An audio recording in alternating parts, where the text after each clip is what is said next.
Olá, dando sequência aos nossos bate-papo com os membros do palestrantes do segundo Fórum da Língua Cristo Rei, agora estamos aqui com o Dr. Álvaro Mendes, vice-diretor do Centro Dom Bosco e também doutor em Economia. E a gente vai aproveitar esse momento para tratar de um dos assuntos que tem mais dado atenção dentro do catolicismo atual, que é esse frequente crescimento da busca da tradição católica. Há um movimento dentro do Brasil hoje que faz ressoar novamente uma esperança de um catolicismo mais autêntico e verdadeiro. E eu gostaria de saber, Dr. Álvaro, se tu poderia apontar o que levou ao crescimento desse movimento.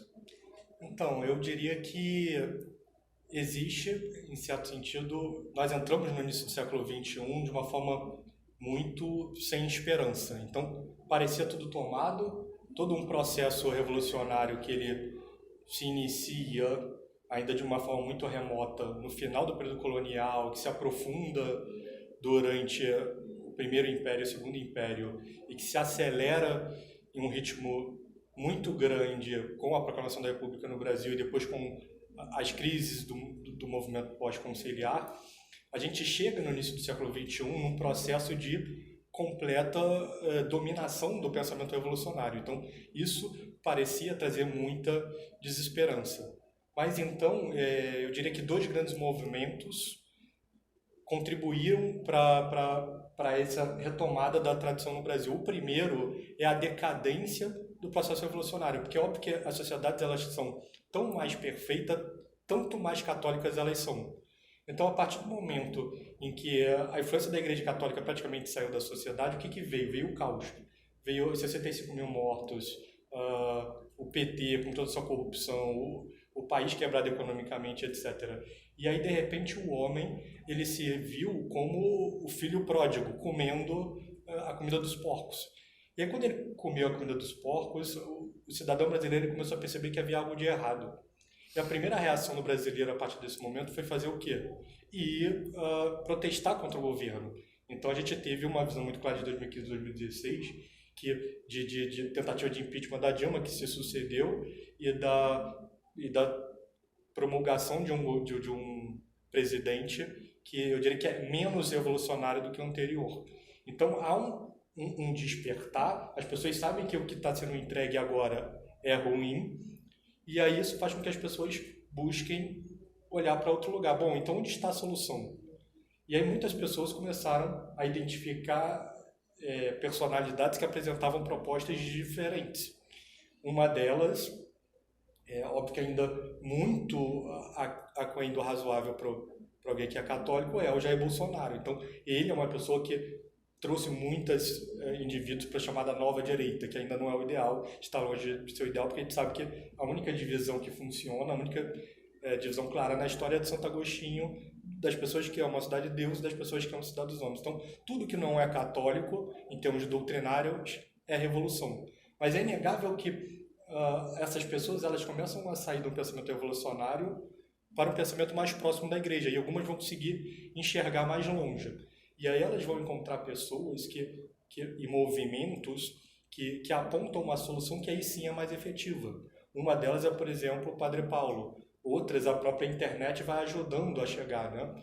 Então, movimentos católicos mais tradicionais que as pessoas começam a buscar, a conhecer o que é a tradição, o que é a missa tradicional, etc., e a se identificar. Então, dentro desse movimento maior, porque o homem ele enxerga primeiro a carne e depois ela vai para o espírito, né? Então, dentro desse movimento maior da nova direita, aparece algo que aí sim é a solução para todos os problemas do Brasil, que é um movimento tradicional católico. E a Liga Cristo Rei ela se insere dentro desse movimento, né, como uma das partes integrantes. Hoje, a Igreja Católica no Brasil está tomada, né, pela teologia da libertação e o liberalismo e o relativismo também. Há uma esperança? É possível restaurar o catolicismo no Brasil?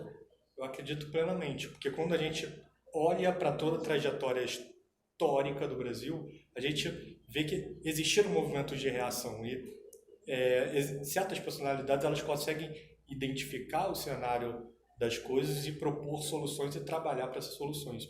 Então, em toda a época da igreja, existiram grandes santos que lutaram pela igreja e fizeram com que a influência dela se espalhasse. A partir do momento de crise que se inicia a nível mundial, não a nível brasileiro, com a Revolução Protestante, e vai se agravando com a entrada de novas revoluções, a gente consegue perceber alguns movimentos de reação. No Brasil existiram dois principais, um no século XIX e um no século XX. A reação do século XIX é a reação que se procede com a questão religiosa. Então, o primeiro grande despertar católico, ela vem mediante um conflito em que lança dois bispos contra a influência maçônica no Império, que é o bispo de Olinda, Dom Vital, e o bispo do Pará, Dom Macedo Costa. Sempre é preciso lembrar que quando a gente fala de dois bispos naquela época, a influência era muito superior. Por quê? Porque não é que nem hoje que existem 400 bispos entre bispos titulares e eméritos. Naquela época eram apenas 12 bispos para todo o território do Brasil. Então, quando a gente fala em bispo de Olinda, a gente está falando, na verdade, de um bispo o seu pastoreio se estendia por 4 estados diferentes. Mas essa primeira reação católica ela é muito efêmera. E ela tem um marco muito claro de 1872, que é o início da questão religiosa, 1876, que é quando o Papa Pio IX publica Concordam Dolores, que é a encíclica que vai condenar a maçonaria no Brasil. E depois dessa primeira reação, a gente tem um agravamento do processo revolucionário, mas no início da República, os católicos eles se organizam para uma reação muito mais efetiva e que vai gerar muitos frutos. É a época do Dom Vital, do Mosteiro de São Bento, Dom Vital, Jacques de Figueiredo e uma série de intelectuais que trabalharam juntos e que a reação ela foi tão efetiva que conseguiu chegar no longo prazo para a mudança de uma Constituição em 1891, que era extremamente anticatólica, para uma Constituição que incorporava vários pontos da doutrina social da Igreja, que é a Constituição de 1934.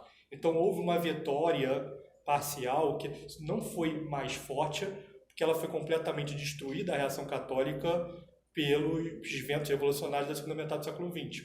Então a gente sabe que a partir da segunda metade do século XX existe uma crise sem precedentes dentro da Igreja, as ordens se pervertem de uma grande forma, muitos padres abandonam a batina, as freiras, as clausuras, e esse movimento revolucionário mundial ele também destrói essa segunda reação. Mas hoje a gente vê uma terceira reação que ainda está no seu germe, ainda está no seu início, mas me parece que é uma reação que tem tudo para ir muito mais longe do que foram as duas iniciais. Então eu sou uma pessoa extremamente otimismo, sabendo que existe um otimismo cristão que é positivo, que é aquele otimismo que a gente sabe de Cristo, do Cristo que venceu na cruz. Então é muito importante que cada um de nós entenda isso. Então se você mora numa das cidades em que existe um centro integrante da Liga Cristo Rei, eu faço esse chamado para que você participe e ajude a construir um cenário de reação católica muito mais efetivo do que os dois anteriores e que faça Cristo ser amado em toda a nação. Hoje nós vemos que o movimento está partindo dos leigos, né? Então, a sua proporcionalidade aos leigos que estão tentando buscar o resgate da doutrina católica. Tu poderia dizer de qual forma, como que os leigos poderiam contribuir para que a Igreja volte a ser a protagonista da sociedade? Eu diria que de duas formas principais. Primeiro, formando famílias santas, porque através de famílias santas a gente vai formar sacerdotes santos. E o segundo é através, obviamente, da nossa busca de santidade, mas também de uma busca de uma vida intelectual efetiva. Porque nós temos um papel muito importante. Chegam padres de todo o Brasil, vêm conversar com a gente. Então, e a história também mostra, dá para nós vários exemplos. Tipo, quando a gente teve um processo de queda na igreja na segunda metade do século XX, você começa a perceber que existiam vários padres e bispos excelentes que apostataram no meio do caminho. E hoje a gente começa a perceber um movimento ao contrário. Então, padres estão se tornando cada vez mais santos, bispos estão se tornando cada vez mais santos e tomando consciência da crise na igreja. Por quê? Porque eles foram formados num seminário, esses padres e esses bispos, que foi o pior seminário da história, que é o seminário da geração passada. Só que o que a gente começa a perceber? Que leigos começam a produzir cultura católica e esses padres começam a absorver essa cultura. Um exemplo é o mercado editorial, Então tem um padre que hoje tem relevância cada vez maior nacional, e que ele conversou com a gente e disse assim: olha, Álvaro, não olha Álvaro, mas eu estou dizendo olha Álvaro aqui como um sucessório, porque foi para outro membro de São Dom Bosco, mas olha, Álvaro, eu fui formado num seminário de Teologia da Libertação, e quando eu comecei a ler, de 5 anos para trás, esses livros que as novas editoras católicas estão trazendo, eu comecei a perceber que a igreja que está nos livros de sempre é completamente diferente da igreja que eu vi no seminário. Então, eu agora estou precisando passar por um segundo momento de conversão. E esse exemplo que é muito significativo, por exemplo, de um padre que hoje tem certo alcance no Brasil, a gente percebe a todo momento. Porque são padres elogiando, seminaristas, indo atrás dos livros.